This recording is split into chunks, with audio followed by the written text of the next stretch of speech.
The massive Imperial warship hung in the dark void of space, like a blade pointed at Earth's throat. Its silver hull stretched over 10 kilometers, dwarfing the human vessels that had come to meet it at the edge of the solar system. The ship was just one of 50 that had appeared through faster-than-light travel, marking humanity's first contact with the Galactic Empire. Admiral James stood on the bridge of the EDF Defender, his weathered hands clasped behind his back as he studied the tactical display.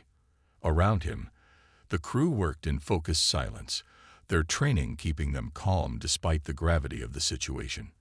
The Empire's arrival wasn't unexpected.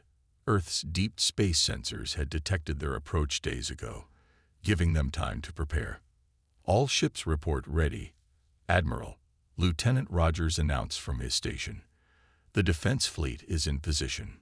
James nodded, his gray eyes never leaving the display. Earth had assembled its best ships for this meeting. 30 warships backed by their most advanced technology. To most species, it would have been an impressive show of force. But to the Empire, it probably looked like a child's toy collection. "Open a channel to the Imperial flagship," James ordered. "Let's try to handle this peacefully." The main screen flickered to life, revealing Commander Marcus of the Imperial fleet. The alien commander looked almost human, except for his golden skin and eyes that seemed to reflect light like a cat's. He wore an elaborate uniform, covered in symbols of rank and achievement. "This is Admiral James of the Earth Defense Force," James spoke clearly.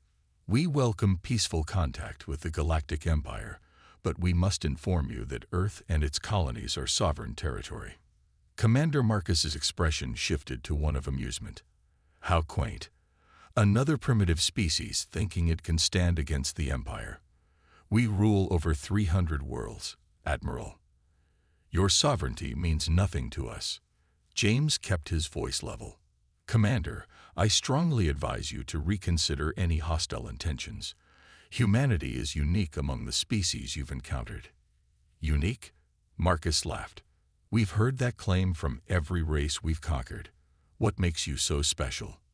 "We've spent our entire history at war with ourselves," James replied simply. "While other species were learning to cooperate, we were perfecting the art of combat." "This is not a threat, Commander. It's a warning." The bridge fell silent as Marcus's golden eyes narrowed. "Are you suggesting that your handful of ships could stand against the might of the Empire?" "I'm suggesting that if you check your historical databases, you'll find something interesting," James said. "Humanity is the only known species that developed through constant conflict. We've had more wars in our history than all your member species combined." Marcus waved his hand dismissively. "Enough of this. You have two options: surrender and join the Empire as a protectorate, or face immediate military action." James sighed deeply.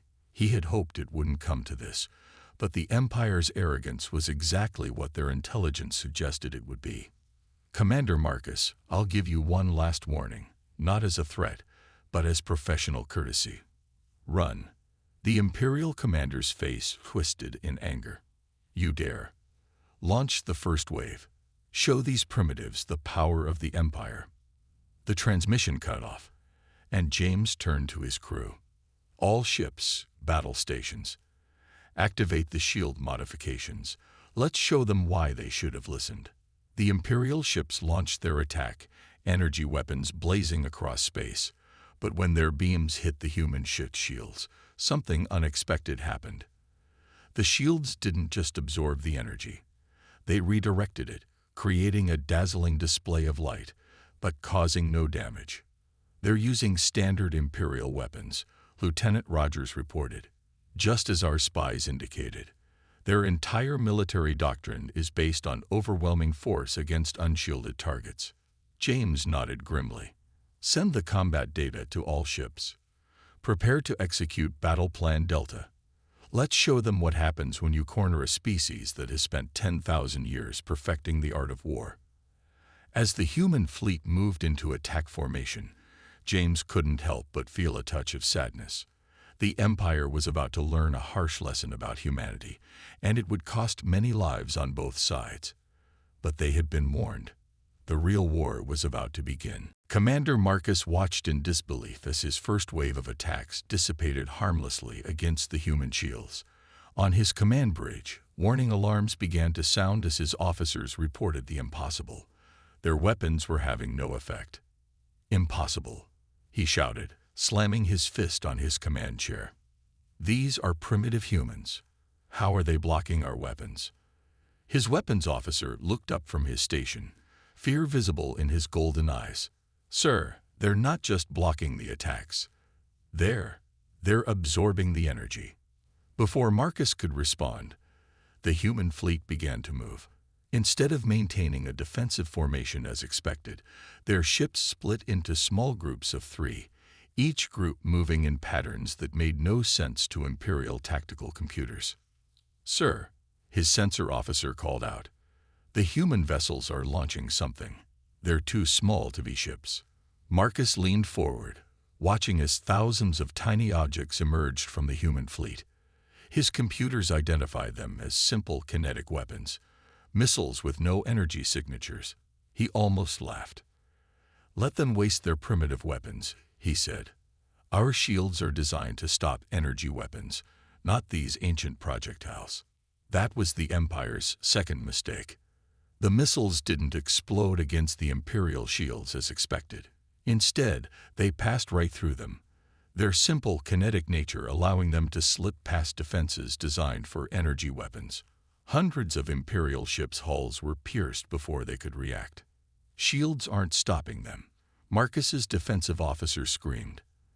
They're using depleted uranium cores, physical ammunition. Who still uses physical ammunition?" Admiral James's voice came through on all Imperial channels. "We do. Humanity never stopped developing all forms of warfare. Energy weapons are effective, but sometimes the old ways work best." The Imperial fleet scrambled to adjust their shields, but it was too late. The human vessels had closed in, using the chaos of the missile attack to get within close range. What happened next would be recorded in Imperial history as the first lesson. Human ships began firing their main weapons, not the energy beams the Empire expected, but electromagnetic pulses designed to shut down Imperial systems. Ships that had survived the missile attacks suddenly found their advanced technology going dark.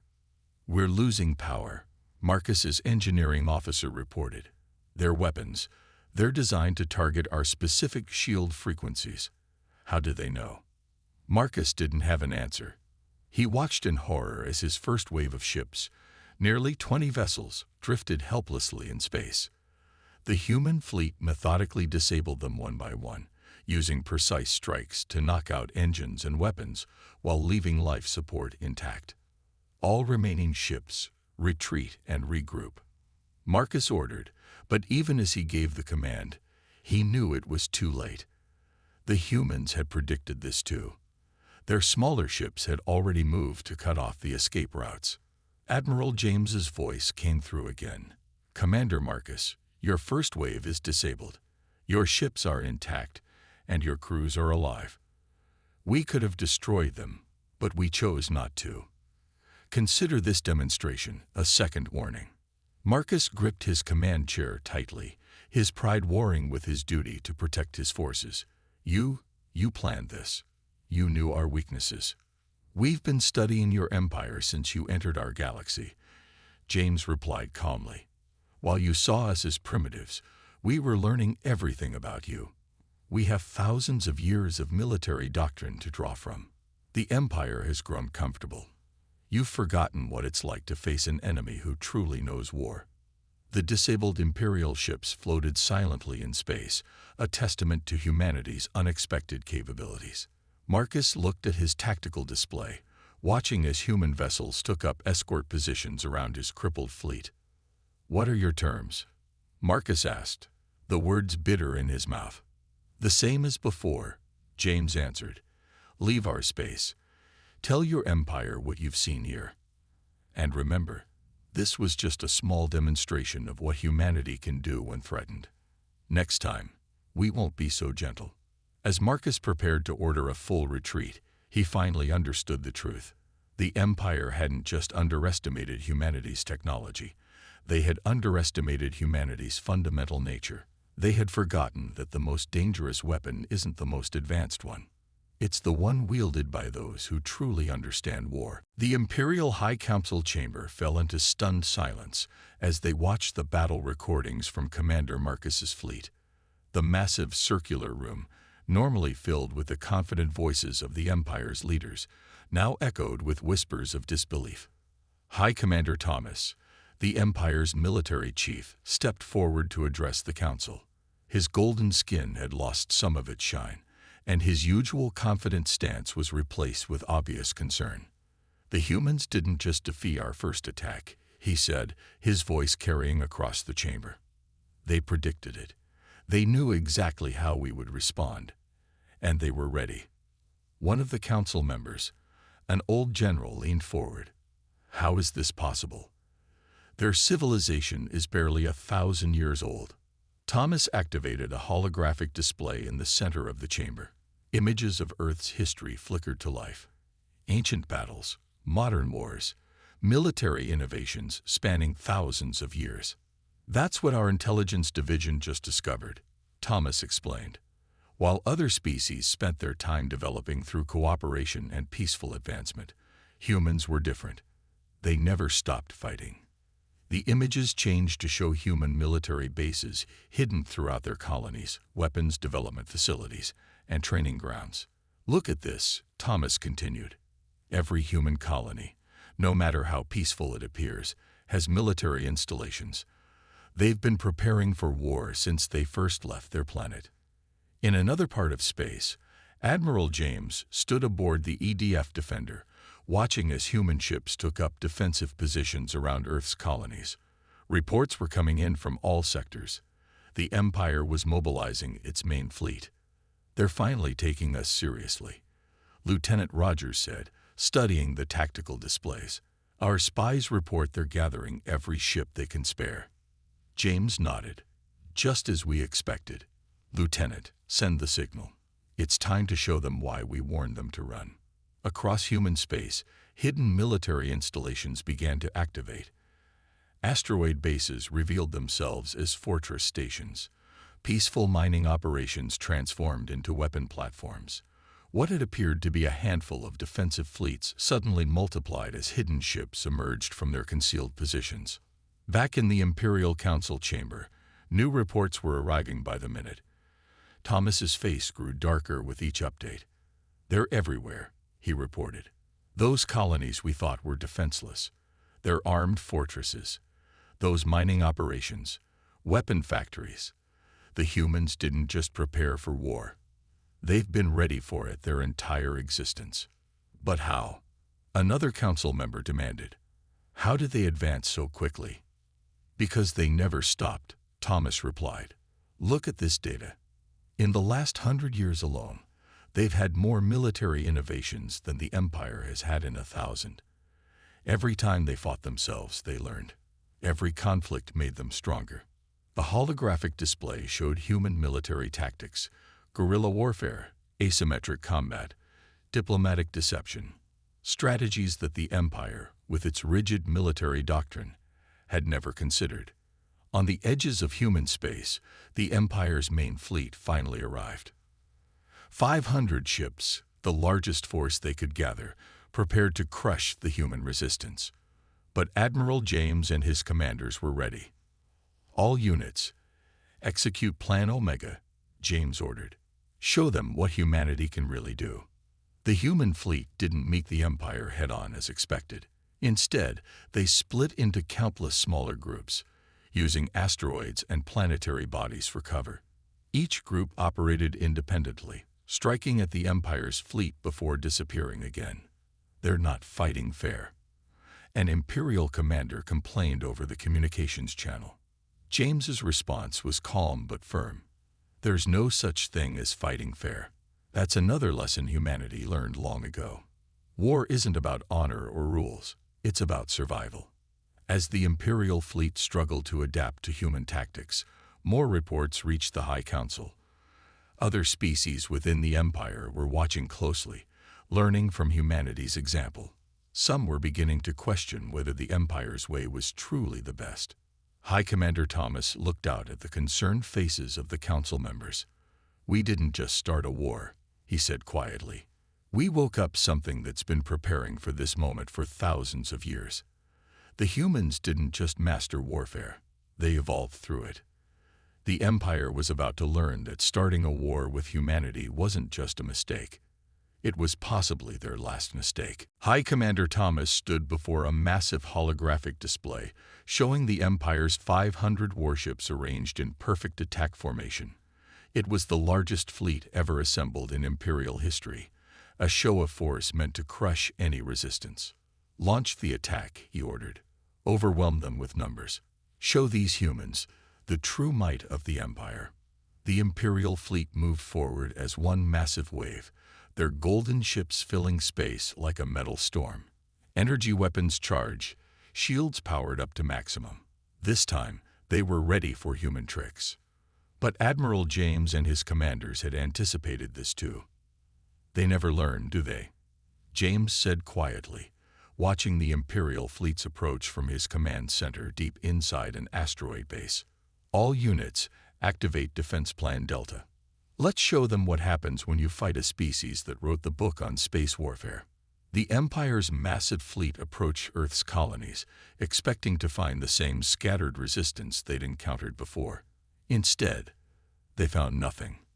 No ships, no stations, no visible defenses. "Where are they?" Thomas demanded, scanning the tactical displays. "They can't have just disappeared." That's when the first Imperial ships began to vanish. Hidden throughout the asteroid fields, human stealth ships launched precise strikes using weapons specifically designed to bypass Imperial shields. They didn't try to destroy the massive ships. They just cut their power, disabled their engines, and moved on to the next target. "It's a trap," an Imperial captain shouted over the command channel. "They're using the asteroids as cover. We can't track them."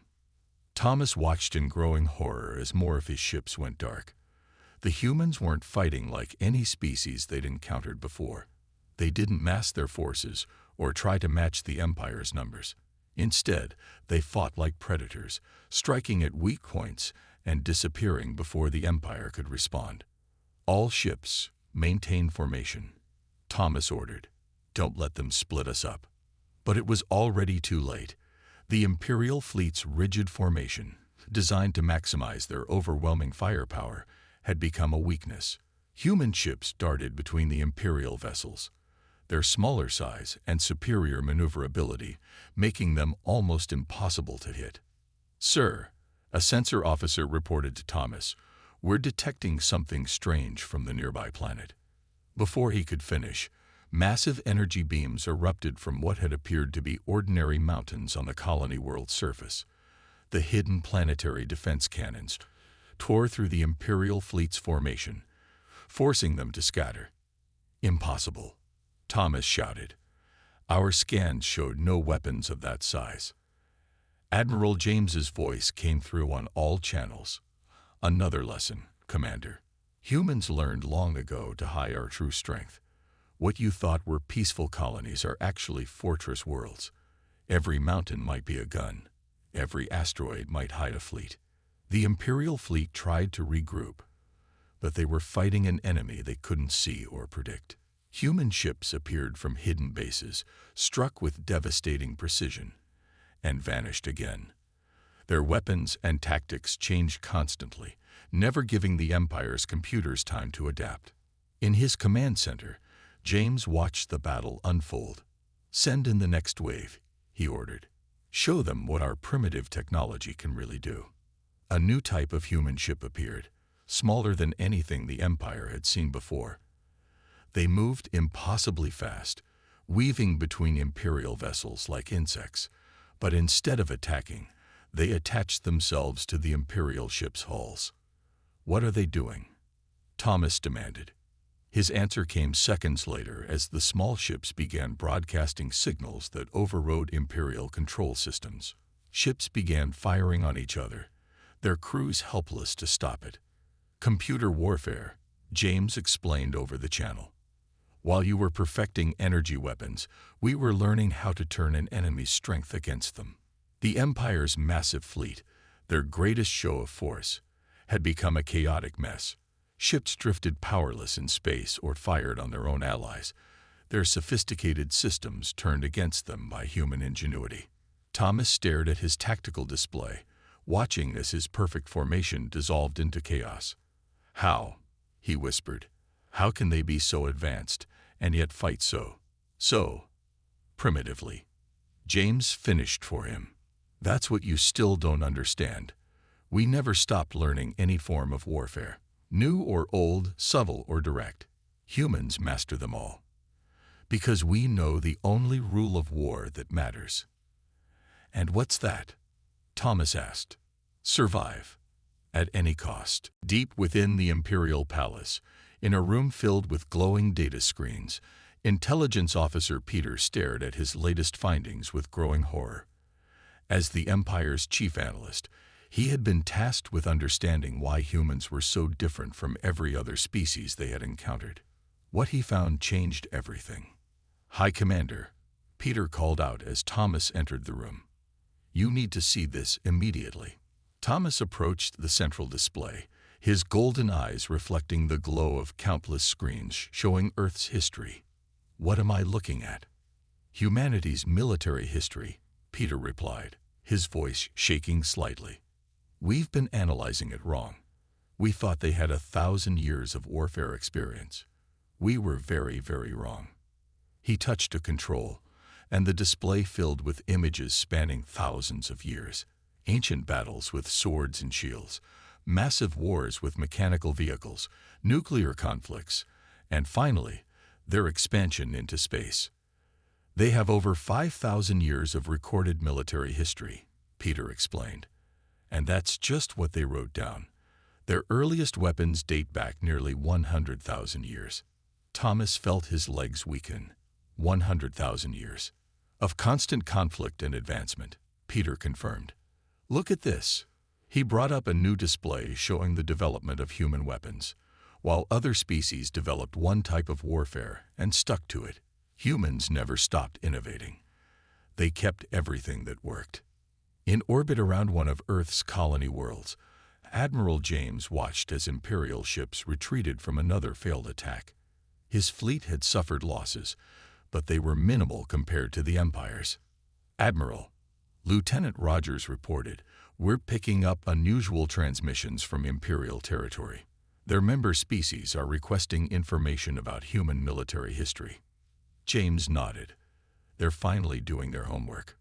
"Good." Back in the Imperial intelligence room, Peter continued his briefing. Every major human advancement came from warfare.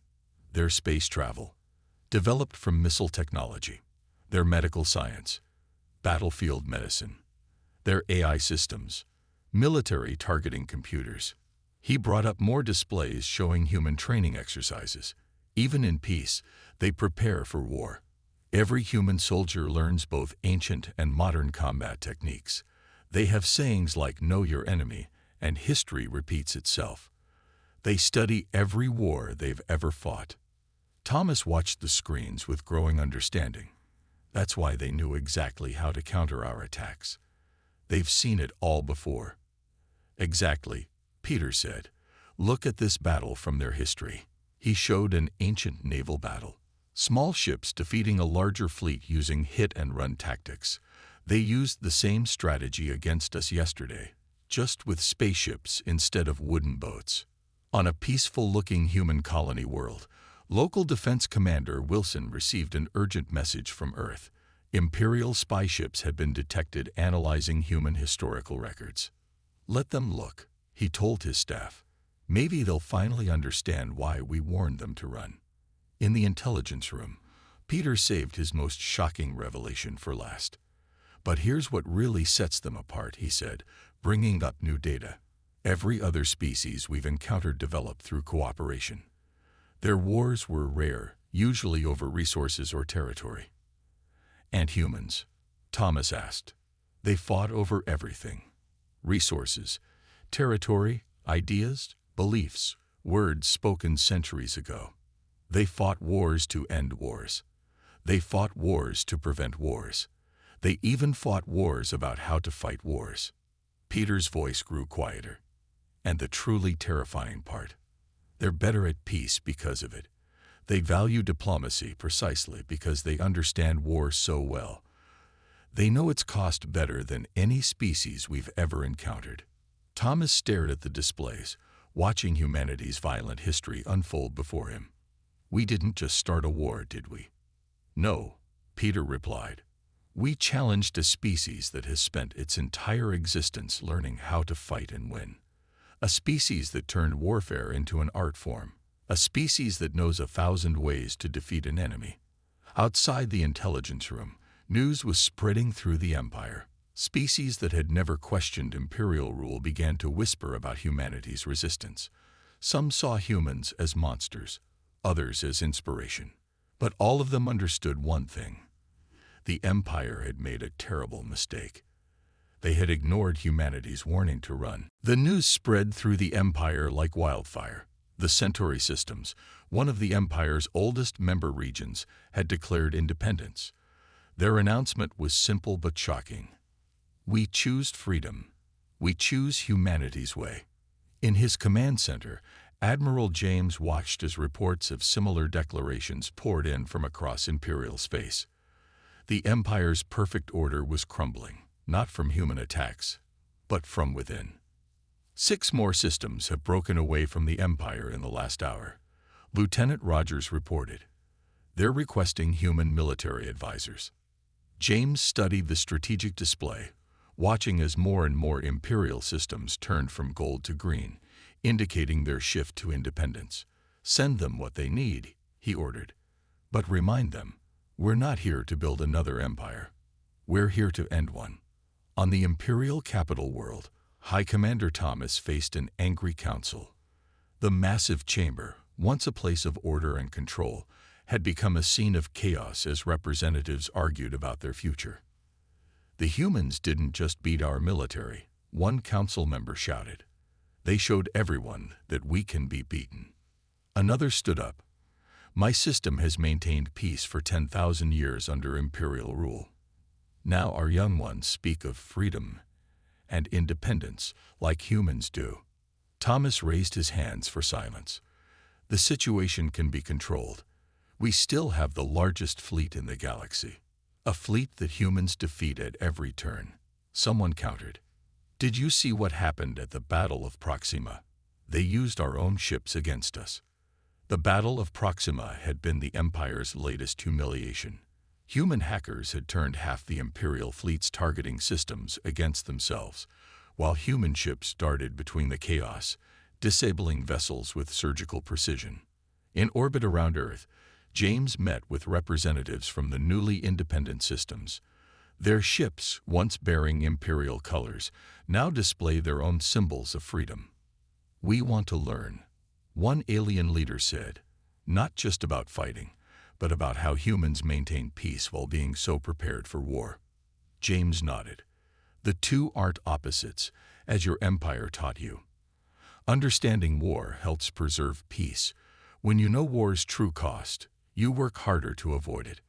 Back in the Imperial capital, Commander Marcus, who had led the first failed attack on Earth, was brought before a military tribunal. He stood proud despite his defeat, facing his judges without fear. You were warned, the lead judge said. The humans told you to run. Why didn't you listen? Marcus looked up. Because in 10,000 years of Imperial history, no one had ever dared to warn us. We forgot what it meant to face an equal. We forgot what it meant to feel fear. Across Imperial space, more changes were happening. Military academies began studying human warfare. Peaceful species learned about self-defense. The rigid structure of Imperial power was transforming into something new.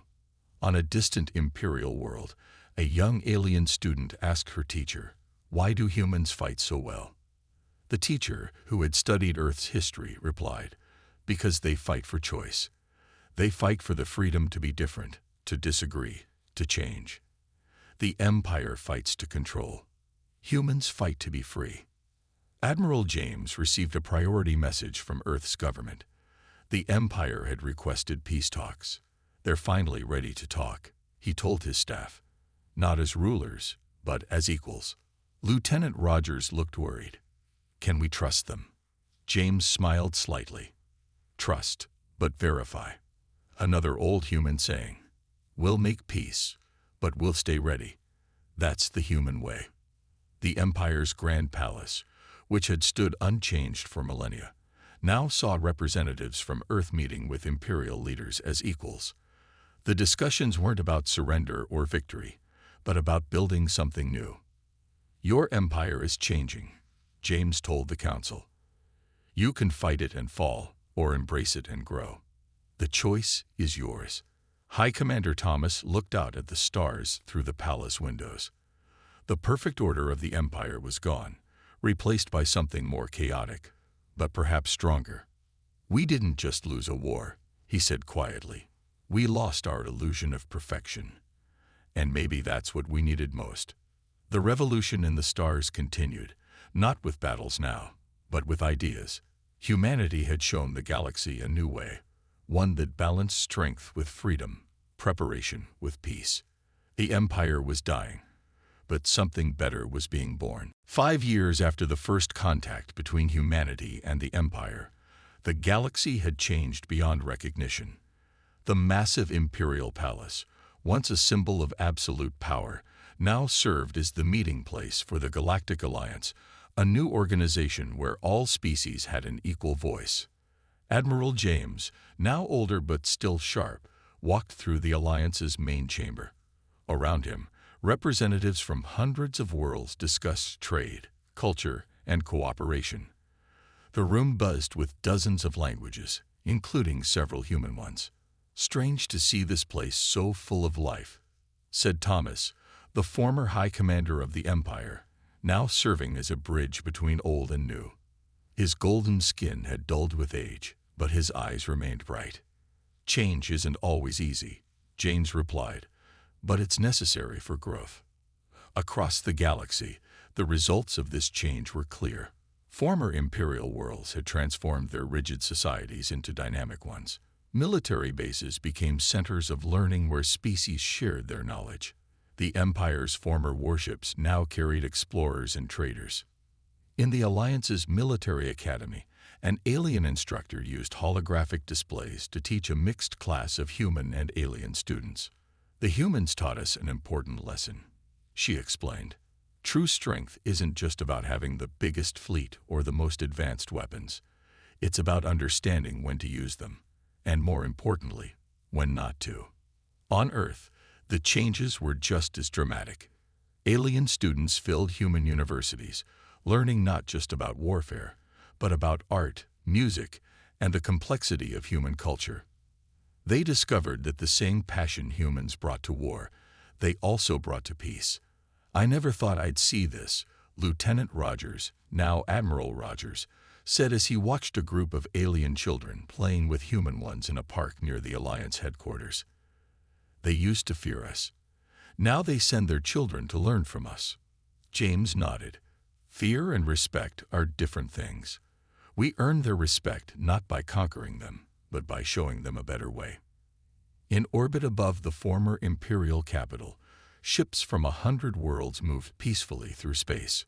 Human vessels flew alongside alien ships, their crews working together. The Imperial fleet's golden color had given way to a rainbow of different worlds' colors and designs. Commander Marcus, now an instructor at the Alliance Defense Academy, addressed his class. The Empire's greatest mistake wasn't challenging humanity. It was forgetting that strength comes in many forms.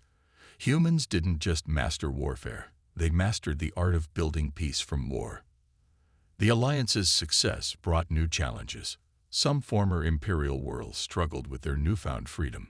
But instead of imposing solutions, the Alliance, guided by human experience, helped them find their own path. It's messy sometimes, James told a group of concerned representatives. Democracy, freedom, cooperation. These things aren't always efficient, but they're worth the effort.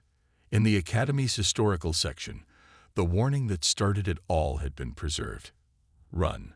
But now it carried a different meaning. New words have been added below it, or stay and learn. The choice is yours.